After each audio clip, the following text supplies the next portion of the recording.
সেটা তো আমরা কখনোই আভ্যন্তরীণ আলোচনা জানতে পারবো না। তবে একদিন আগে উনি চলে গেছেন, একদিন আগে তাকে ডাকা হয়েছে এবং একদিন আগে তিনি হন্তদন্ত হয়ে চলে গেছেন।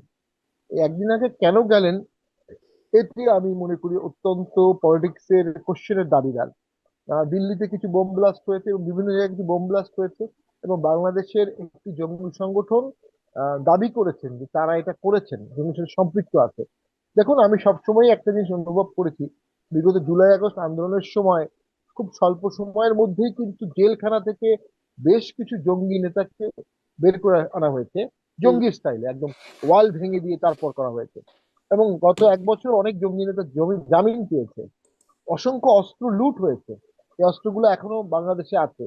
এবং মাননীয় স্থানীয় সরকার অ্যাডভাইজার আসিফ সাহেব বলেছেন যে প্রয়োজনে তারা অস্ত্র হাতে নিতেন, অস্ত্রের ব্যবস্থা তাদের ছিল। সেই অস্ত্রগুলো কোথায় আছে? এখনো বাংলাদেশেই আছে।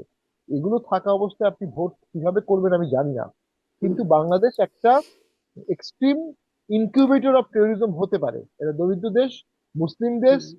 পার্শ্ববর্তী দেশের বিরুদ্ধে একটা ক্ষোভ রাগ আছে। এখানে কাশ্মীর ইস্যুতে অনেকে আন্দোলিত হয়, গাজা ইস্যুতে আন্দোলিত হয়, কিন্তু বাড়ির পাশে ন্যায় বিচারটা কেউ করতে পারে না। আমাদের বাংলাদেশি কালচার এটা আছে। তাই যদি হয়ে থাকে, ভবিষ্যতে এখানে টেরোরিজমের একটা রিস্ক আছে। সেই রিস্কটা আমার মনে হয়, এটা আমি না জেনে বলছি, অজিত দোভাল সেই রিস্কটা জানিয়েছেন। এবং জি। এই ধরনের রিস্কের সবচেয়ে ভয় হলো এটা একটা প্রিএমটিভ স্ট্রাইকিং এর জাস্টিফিকেশন তৈরি করে। যে যে কারণে আমেরিকা সাদ্দামকে অ্যাটাক করেছিল, যে কারণে আমেরিকা আফগানিস্তানকে অ্যাটাক করেছিল, প্রিএমটিভ স্ট্রাইক ওই 111 এর হুম। বোম বাস্টের পরে তারা দুটো দেশ দখল করেছে। তো আমি মনে করি ভারত যেন প্রিএমটিভ স্ট্রাইকের কোনো জাস্টিফিকেশন না পায়। ওই যে জামাতের আমির সাহেব বলেছেন না, 50 লক্ষ বাঙালি মুসলিম তলোয়ার হাতে যুদ্ধ করবে, সত্য। 50 লক্ষ হুম। কেন, 2-3 কোটি করবে, নাইবে আমরাও আমির, করব। হ্যাঁ। না ভাই, আমরাও করব।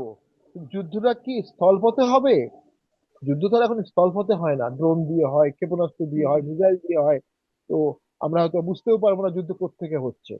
তো এইখানেই আমাদের সক্ষমতার প্রশ্নটা জানতে হবে। অবশ্যই জি। ভারতের সাথে, শেষ করে দিচ্ছি, হ্যাঁ। মর্যাদাপূর্ণ সমান সমান ভাবে সম্পর্ক রাখতে হবে। ভারত থেকে যদি আমাদের এখানে টেরোরিস্ট অ্যাটাকের ভয় থাকে, এটা ভারতকে জানাতে হবে। আমাদের এখান থেকে ভারতে যদি টেরোরিস্ট অ্যাটাকের ভয় থাকে, ভারত সেটা জানাবে। এবং হুম। সেটা সরকারকে কনসার্নটাকে রেইজ করে নিয়ে সমাধান করতে হবে। জি, অনেক ধন্যবাদ ব্যাসেস পাটোয়ারি। আপনি আনিস আলমগীর, আপনিও বলছিলেন যে আপনিও বলবেন নিরাপত্তা উপদেষ্টাদের মধ্যে কি আলোচনা হলো? সেই বিষয়টা কোনো পক্ষই কেন সেটি প্রকাশ করলো না। জানা যাচ্ছে কিনা, আপনি সাংবাদিক হিসেবে খোঁজ খবর রাখেন, জানেন কিনা যে কি হলো, কি না, আলোচনা? এটা জানার কোনো কারণ আমরা তো পাচ্ছি না। আলোচনা হয়েছে সেটুকুই, তারা বাংলাদেশ, ইভেন ইন্ডিয়ান মিডিয়া এটাকে কোনো পাত্তা দেয় নাই, কারণ ইন্ডিয়ান মিডিয়া এটার কোনো খোঁজ দেয় নাই। কারণ ইন্ডিয়ান মিডিয়া যেটা ইউজ করেছে সেটা হচ্ছে বাংলাদেশ হাইকমিশন থেকে যে প্রেস রিলিজ দেওয়া হয়েছে, আলাপ হয়েছে, সেটা দেখা হয়েছে, আলাপ হয়েছে।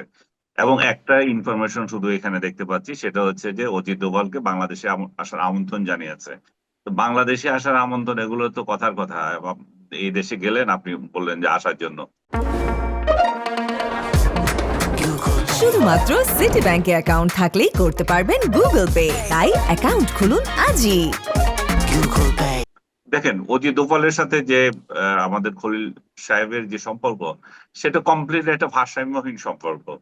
এটা যে যখন ইয়েতে গেল, আপনার ব্যাংককে গিয়ে তার সাথে একদিন বৈঠক করলো, একটা ছবি তুললো, তারপরে চাপ বাড়িয়ে গেল যে অজিত দোভালের স্টেটাসে তার সাথে দিতে হবে, নতুবা সে তার সাথে আলাপ করবে কি করে। যে লোকটাকে আমরা আহ নিরাপত্তা উপদেষ্টা বানালাম, সে কোনোদিন মন্ত্রী ছিল না, এমপি ছিল না, রাষ্ট্রদূত ছিল না। তার রাজনৈতিক জ্ঞান শুধু এইটুকু যে ফরেন মিনিস্ট্রিতে কদিন চাকরি করেছে, হুম। তার লিয়েনে লিয়েনে বাইরে কাটিয়েছে। 111-এর সময় এসেছিল, আবার পালিয়ে গেছে সবার আগে। তো এমন একটা লোককে আমরা এই দায়িত্ব দিয়েছি, প্রথমে বললাম না আমাদের রোহিঙ্গা সমস্যার সমাধান করবে, ওরা ডিম সেটার কোনো কিছুই হয়নি। তারপর এখন ভারতের সাথে সে মানে সম্পর্ক উন্নয়নের জন্য চেষ্টা করবে। এবং এই যে শেখ হাসিনা যাচ্ছেন, শেখ হাসিনা ওইখানে আছেন, শেখ হাসিনাকে যাতে নিয়ে আসা হয়, এনসিপির তরফ থেকে দাবি করা হলো যে উনি যাতে আসতে নিয়ে আসেন। উনার কি ক্যাপাসিটি আছে যে ভারতের মতো রাষ্ট্রের সঙ্গে পাল্লা দিয়ে তাদের, এবং এটা শেখ হাসিনাকে নিয়ে আসতে পারে? প্রথমত আমি আপনাকে যেটা বললাম, যে ভারত যে যুক্তি দেবে, ভারত প্রথমত দেখিয়ে দিয়েছে নোটেড। তারপরে হচ্ছে যে রাজনৈতিক মামলা, এটা শামীম চৌধুরী শামীম মাহিদার এটা বললেন, হ্যাঁ, পাটোয়ারি একই কথা বললেন যে এটা রাজনৈতিক মামলা হচ্ছে। তারা মানবাধিকার এবং ন্যায় বিচারের প্রশ্ন আসছে, সেটা কি এখানে মেনটেন হয়েছে কিনা। আন্তর্জাতিক ভারসাম্যের যে বিষয়টা থাকে, শেখ হাসিনা বহু বছর ধরে একটা শক্তিশালী সম্পর্ক তাদের সাথে রেখে আসছে। তারা সেই 71 থেকে আওয়ামী লীগের সাথে তাদের সম্পর্ক। তাকে এত ঘনিষ্ঠ একটা সম্পর্কের একজন ব্যক্তিকে আপনি আহ, মানে হুট করে চাইলে না দিয়ে দেবে, সেটা তো হতে পারে না। এবং আদালতের আরেকটা যেটা আমি বলেছিলাম যে রাজনৈতিক আশ্রয় যদি উনি চেয়ে থাকেন তাহলে আরো ডিফিকাল্ট।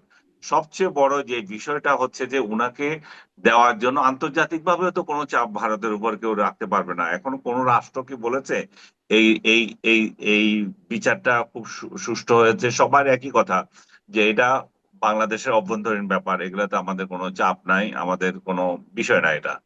আপনি একটা রাষ্ট্র, আমি জানি না শারমিন আপনি দেখেছেন কিনা, কোনো রাষ্ট্র এভাবে বলেছে কিনা যে তাকে ভারত ফেরত দিতে হবে।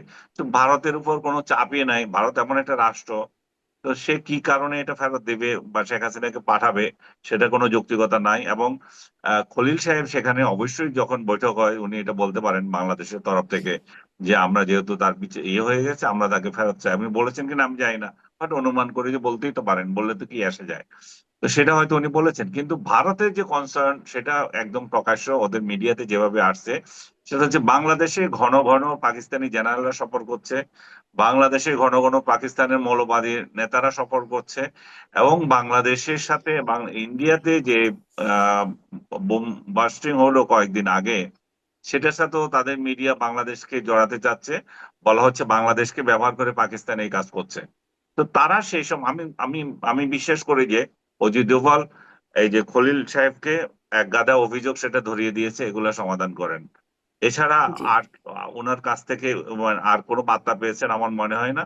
আর আমরাও তো বসে রই নাই যে অজিত দোভাল বাংলাদেশে আসবে। আমরা হুম, বাংলাদেশের মানুষ যেটা চায় এবং যেটা এনসিপি সহ অনেকে দাবি করছেন, শেখ হাসিনাকে ফেরত আনেন, পারলে সেটা নিয়ে আসেন। যে অজিত দোভাল বাংলাদেশে সফর করবে কি করবে না সেটাতে তো কারো ইন্টারেস্ট নাই। এবং হুম, সবচেয়ে আমি মনে করি যে এই জিনিসটা, সেটা হচ্ছে যদি কোনো পজিটিভ কিছু থাকতো বাংলাদেশ সরকারই সেটা ফলাও করে প্রচার করতো।